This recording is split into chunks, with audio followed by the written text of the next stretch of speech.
Tribuners, angka kasus naik lagi, kini 9 orang di Kota Ambon terkonfirmasi COVID-19. Kasus COVID-19 di Kota Ambon kembali naik di Juli 2022. Menurut Kepala Dinas Kesehatan Kota Ambon, Wendy Polpesi, pandemi COVID-19 belum berakhir. Pasalnya per Selasa 19 Juli 2022, 9 warga terkonfirmasi positif COVID-19. Saat ini Kota Ambon masih ada dalam aturan PPKM level 1, di mana kegiatan masyarakat memang dilonggarkan.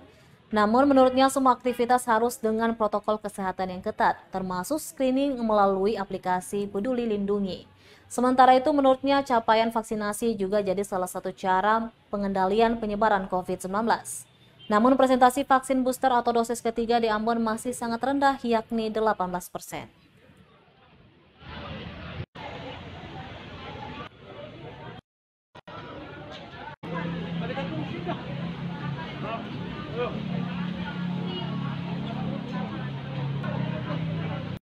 Sampaikan kan ketong masih tetap di level 1. Jadi kan COVID ini kan belum berakhir.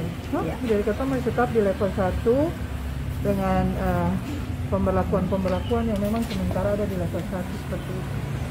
Dan nanti kita mesti 9 itu kita cek lagi berapa yang dirawat, yang berapa yang isolasi mandiri. Oh, tapi ada di Lemena mungkin Selom juga ada beberapa rumah sakit di RSU harus. Vaksin booster 3 sendiri itu? Booster 3 kita 18%, 17,9 sekian di itu 18%. Masih rendah, maka tapi antusias masyarakat di lapangan Merdeka semakin tinggi dibandingkan hari-hari kemarin sebelum ada pemberlakuan yang tanggal 17 Juli bahwa seluruhnya harus menggunakan booster. Ya kita bersyukurlah dengan aturan itu ya mulai banyak lagi orang yang lakukan booster.